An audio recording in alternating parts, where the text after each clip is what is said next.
প্রধানমন্ত্রী সরকার হবার আগেই বলে শিল্প আমাদের কাছে ফার্স্ট প্রায়োরিটি এবং দুর্গাপুর আসানসোল এই করিডোরটা হবে আমাদের ইন্ডাস্ট্রিয়াল হাব। দু রকমের, একটা হচ্ছে শিল্প নিয়ে আসা এবং একটা হচ্ছে যে যে বন্ধ শিল্পগুলো রয়েছে সেগুলোকে খোলার ব্যবস্থা করা বা সেই সব জমিতে হাসপাতাল বা অন্য কিছু ব্যবস্থা করা। শিল্প ডেফিনেটলি আমাদের মাথায় রয়েছে। মাননীয় মুখ্যমন্ত্রী ভীষণভাবে এটার উপর জোর দিচ্ছে। আজকে बैठक में क्या-क्या निर्णय लिए गए? কোনোভাবে দেশের বাইরে বেরোতে পারে না, বেরোতে হলে প্রয়োজনীয় অনুমতি নিতে হবে, এমনকি তদন্তে যদি অসহযোগিতা করে তাহলে পুলিশ আদালতে এসে অভিযোগ জানাতে পারবে। দেখুন, কেউ যদি মনে করে যে সে আইনের ওপরে, সে দেশের জনতার ওপরে, সে ভারতবর্ষের সংবিধানের ওপরে, তাহলে তো সেটা তার বোকাম। আজকে এত বড় বড় কাজ করেছিলেন মমতা ব্যানার্জি, অভিষেক ব্যানার্জি, স্বাস্থ্যসাথী কার্ড, কিন্তু তারপরেও চোখ অপারেশন করতে দুবাইতে যেতে হয়। কেন যেতে হবে? বাংলায় এত ভালো ভালো সব সাদা নীল রঙের সুপার স্পেশালিটি হাসপাতাল রয়েছে। আমাদের মানুষরা, আমাদের সাধারণ মানুষরা যেভাবে চোখ অপারেশন করে অভিষেক ব্যানার্জি, আপনিও, আপনার জন্য আমি একটা ঠিক সিঙ্গেল বেড আমি অ্যারেঞ্জ করে দেবো, যেখানে অন্তত অন্য মানুষদের 2জন 3জন করে একটা বেডে থাকতে হয়, কুকুর বিড়ালের সাথে আপনাকে থাকতে হবে না। আমি সেটা দেখে নেবো। আপনি দেশের বাইরে যাবেন না, আপনি কলকাতাতেই থাকবেন আমাদের সরকারি হাসপাতালে। যদি চোখের অপারেশন হয় বা অন্য কোনো চিকিৎসার দরকার হয় আমরা 31 जुलाई পর্যন্ত अमृत जो अर्बन इलाका में है, जो हमारे दफ्तर में है, दफ्तर का अंडर में है, इसका विषय भी हम लोग देख रहे हैं। हमारे माननीय मंत्री मनोहर लाल खट्टर जी एक सेमिनार बुलाए थे 2 दिन पहले। हम दिल्ली भी गए थे स्वच्छ भारत मिशन में, और ऐसा कोई विषय नहीं है कि फंड नहीं मिलेगा। ये डबल इंजन का सरकार है, तो जितना भी शौचालय दरकार हो, जितना भी आवास का घर दरकार हो, उतना अर्बन में मिल सकता है, हमारे दफ्तर में मिल सकता है। तो विधायकगण को हम, सम्मानीय विधायकगण को ये बोले भी हैं कि लिस्ट देने के लिए क्या क्या काम इस 1 साल में करना है, जो हम लोग को बजट में पेश करना है। आज शौचालय बोलिए, आज प्रधानमंत्री का आवास बोलिए, आज पानी का अमृत हमारे डिपार्टमेंट में, जल जीवन मिशन पंचायत में है, तो इसका बोली तो सब हम लोग ग्रेजुअली स्ट्रीमलाइन करने जा रहे हैं। जो सेंट्रल का प्रोजेक्ट ছিল আপনার প্রথম প্রায়োরিটি যেটা ছিল দামোদর নদীর উপর ব্রিজ, সেই নিয়ে কি আপনি আজ কিছু কথা বলেছেন নাকি আপনি শুধু লিখিতভাবেই মুখ্যমন্ত্রী জানেন? এখন দামোদরের ব্রিজ আমরা করব, কিন্তু এখন যেটা মেন প্রায়োরিটি সেটা হচ্ছে বর্ষাকাল। এবং বর্ষাকালে শুধু কলকাতা নয়, আসানসোলে, যে আমরা আসানসোলবাসী কোনোদিন দেখিনি বন্যা হতে, কিন্তু আমাদের লাস্ট কয়েক বছর ধরে দেখছি যে বন্যা হচ্ছে এবং মানুষ মারা গেছে, আমাদের কলেজের ছেলেমেয়েরা মারা গেছে। সুতরাং সেটা মাননীয় মুখ্যমন্ত্রীর নির্দেশ, যে আমি জানি না আমরা কতটা করতে পারবো, কারণ হাতে বেশি দিন সময় নেই, আর 8ই জুন আমরা জানি যে বর্ষাকাল আসে। তাই জন্য সেটা হচ্ছে ফার্স্ট প্রায়োরিটি। প্রত্যেকটি ডিএম সাহেব, প্রত্যেকটি পুলিশ এবং বিধায়কদের বলা হয়েছে যে প্রত্যেকটা নালী যেন পরিষ্কার হয়। আমাদের কর্পোরেশন, মিউনিসিপ্যালিটি থ্রু দিয়ে প্রত্যেকটা নালী, ছোট নালী, বড় নালী, রাস্তার পাশে গার্বেজ, প্রত্যেকটা যেন পরিষ্কার হয়। গাড়ুই নদীর যে বিষয়টা আছে, যে এনক্রোচমেন্ট হয়েছে এবং নদী হয়তো কিছুটা কাজ হয়েছে, কিন্তু এখনও অনেক কাজ বাকি সারা বাংলা জুড়ে, যাতে এইবারে অন্তত এই ওয়াটার লগিং, আর অলরেডি মাননীয় মুখ্যমন্ত্রী ডিভিসির সাথে বৈঠক করেছেন নবান্নে, এই বিষয়টা আমাদের কাছে খুব প্রায়োরিটি। এবং যেটা কথা দিয়েছি, দামোদরের ওপর ব্রিজ হবে, সুতরাং এটা নিয়ে কোনো কথা হবে না। এটা যেন প্রশাসনিক তহবিলে যায়, তার জন্য কি ব্যবস্থা আছে? প্রশাসনিক নেওয়া হলো, কীভাবে রেভিনিউ আসবে?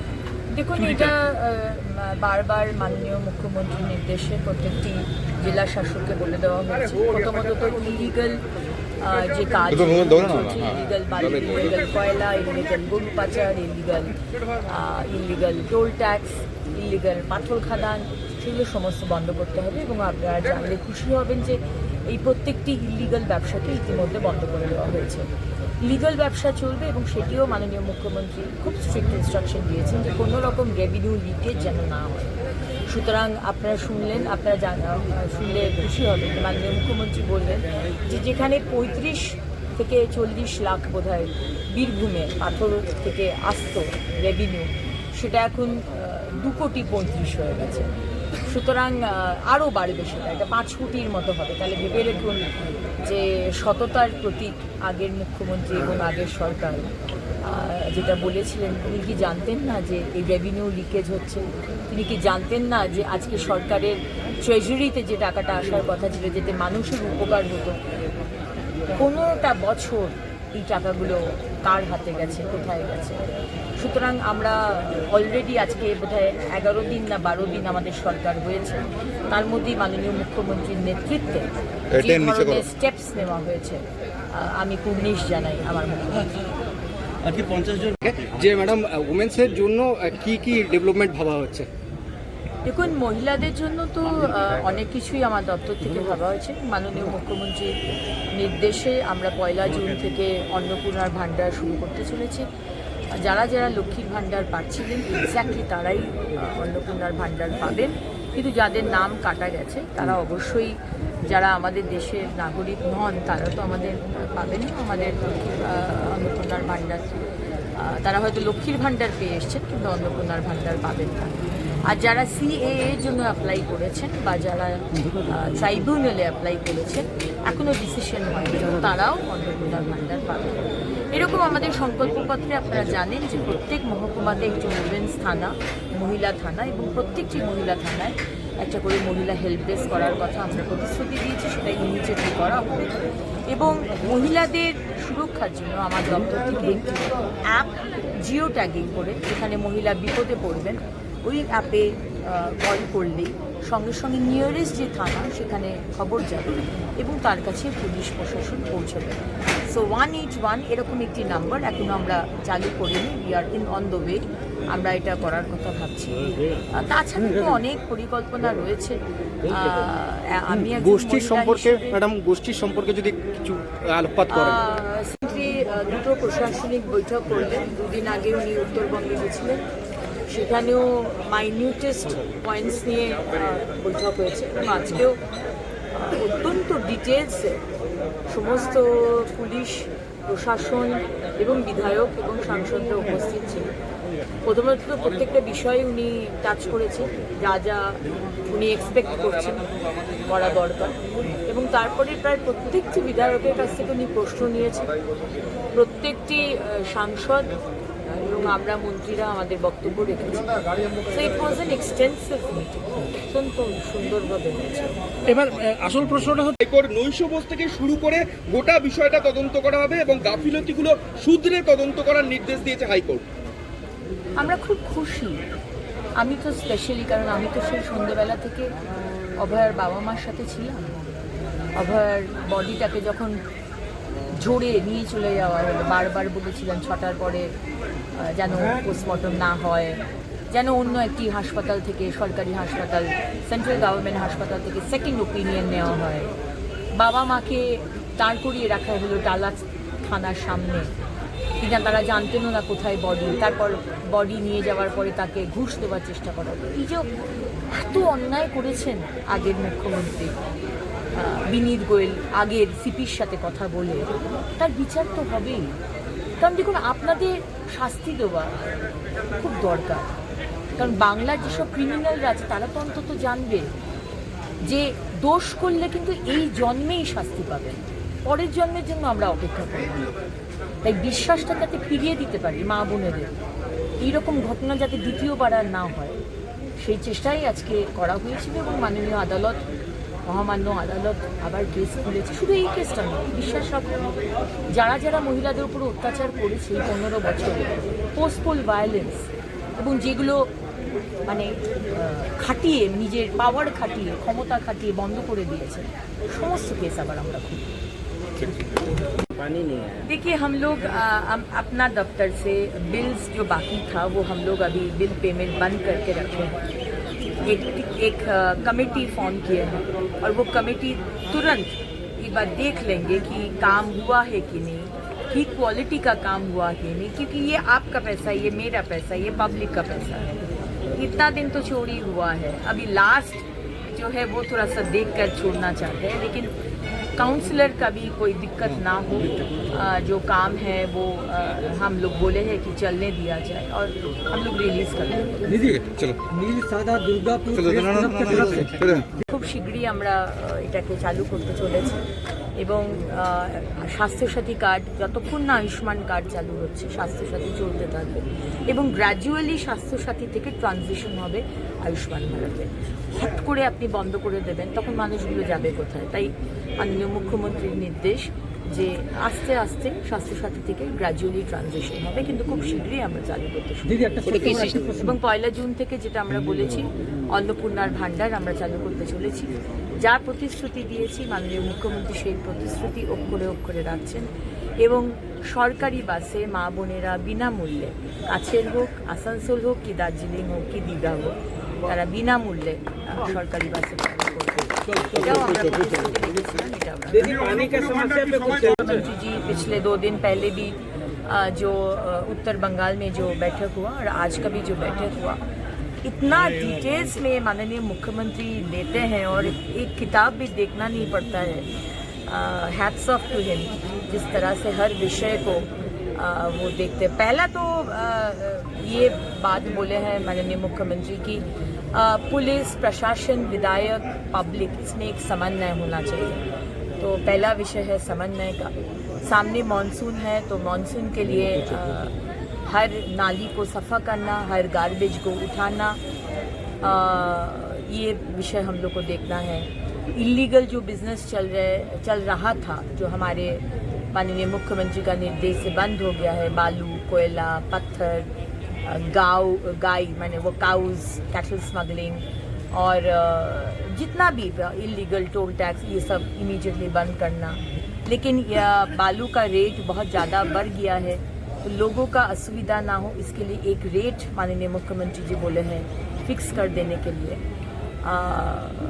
हर विषय में माननीय मुख्यमंत्री जी टच करके गए हैं और हर विधायक से आज करीब 50 से ऊपर विधायक थे, हर विधायक ने प्रश्न रखे हैं, उनका समस्या का बात बोले हैं और पुलिस प्रशासन सब कोई आधिकारिक सब थे तो बहुत अच्छा बैठा। দিদি আয়ুষ্মান কার্ড নিয়ে করেছিলেন বালি পাচার নিয়ে এবং কয়লা পাচার নিয়ে, আজকে বৈঠকে কি সেরকম কোনো বিষয় উঠে এলো? আজকের বৈঠকে উঠে এসেছে এবং মাননীয় মুখ্যমন্ত্রী এর আগেও পরিষ্কার বলে দিয়েছেন যে কোনো রকম ইলিগাল কাজ আমাদের সরকার করতে দেবে না। ইলিগাল বালিঘাট, ইলিগাল পাথরের, ইলিগাল কয়লা, ইলিগাল টোল ট্যাক্স, ইলিগাল গরু পাচার, এগুলো কোনোটাই করতে দেওয়া হবে না এবং সেটা ডিএম সাহেবদেরও ইনফরমেশন দিয়ে দেওয়া হয়েছে। ডিএম সাহেব আমাদের পশ্চিম বর্ধমানের ডিএম সাহেব আমাদের কোন কোন লিগাল ঘাট চলছে প্রত্যেকটি এমএলএকে দিয়ে দেওয়া হয়েছে এবং দেখে নেওয়া হয়েছে সমস্ত বালিঘাট ইলিগাল যেগুলো সেগুলো বন্ধ হয়ে গেছে, কিন্তু মানুষেরও যাতে অসুবিধে না হয় একটা রেট বেঁধে দিতে বলেছেন মাননীয় মুখ্যমন্ত্রী। বালির এই ইলিগাল ঘাটগুলো বন্ধ হওয়ার জন্য বালির রেটটা সাংঘাতিকভাবে বাড়িয়ে দিয়েছে একজন বিধায়ক দিবাকর ঘরামি আমাদের জানালেন।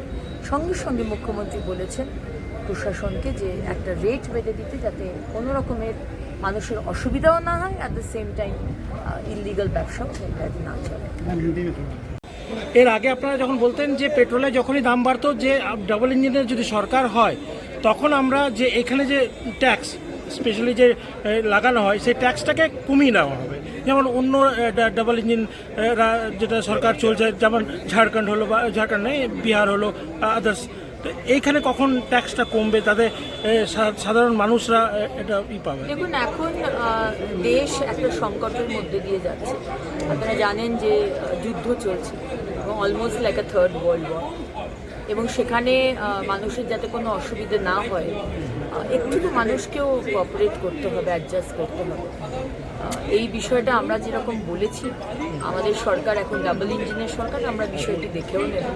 কিন্তু এই মুহূর্তে যেখানে তেল জ্বালানি নিয়ে এত সংকটের মধ্যে দিয়ে সারা পৃথিবী যাচ্ছে সেখানে আমি বলবো ফর দ্য টাইম বিং মানুষকে একটু ধৈর্য তার মানে করবেন অবশ্যই। আমরা দেখুন আমরা না যেটা বলি সেটা করি, আর যেটা বলি না সেটা জানি যে আমরা করতে পারবো না।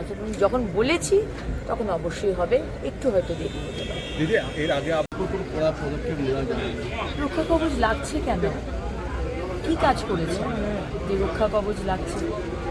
আজকে আমরা নোটিশ পাঠিয়েছি আপনার প্রপার্টি, আপনার বাড়ি। আমাদের কাছে এই ইনফরমেশন রয়েছে যে আপনার বাড়ির কিছু কিছু অংশ ইলিগাল।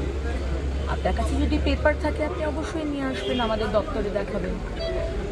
আমরা তো একবারই বলিনি যে মানে ভেন্ডেটা পলিটিক্স আমরা কিন্তু একদমই বলি না, কিন্তু আমাদের কাছে ইনফরমেশন রাজু নস্কর আপনাদের ভাই, আপনাদের তোলাবাজ ক্রিমিনাল, জাভেদ খান আমাদের সম্মানীয় বিধায়ক তার ছেলে, এরকম ধরনের বাড়ি, পাপ্পু সোনা যে অনেকদিন পালিয়েছিল এখন অ্যারেস্টেড, তার বিশেষ কিছু বাড়ি, এরকম আমরা অনেক লিস্ট বুঝলেন একবারে দেওয়া যাবে না, আস্তে আস্তে আমরা পাঠিয়েছি ক্রমশ প্রকাশ্য। আপনার যদি পেপার থাকে অভিষেক ব্যানার্জি অবশ্যই আসবেন, দেখাবেন, আমরা অবশ্যই দেখব। এবং একদমই রক্ষা কবচ নেওয়ার দরকার নেই, আমার মনে হয় না আমরা কোনো কিছু আইনে যেটা নেই সেরকম কোনো কাজ আমরা করব। আর লাস্ট প্রশ্ন দিদি, সেটা হচ্ছে যে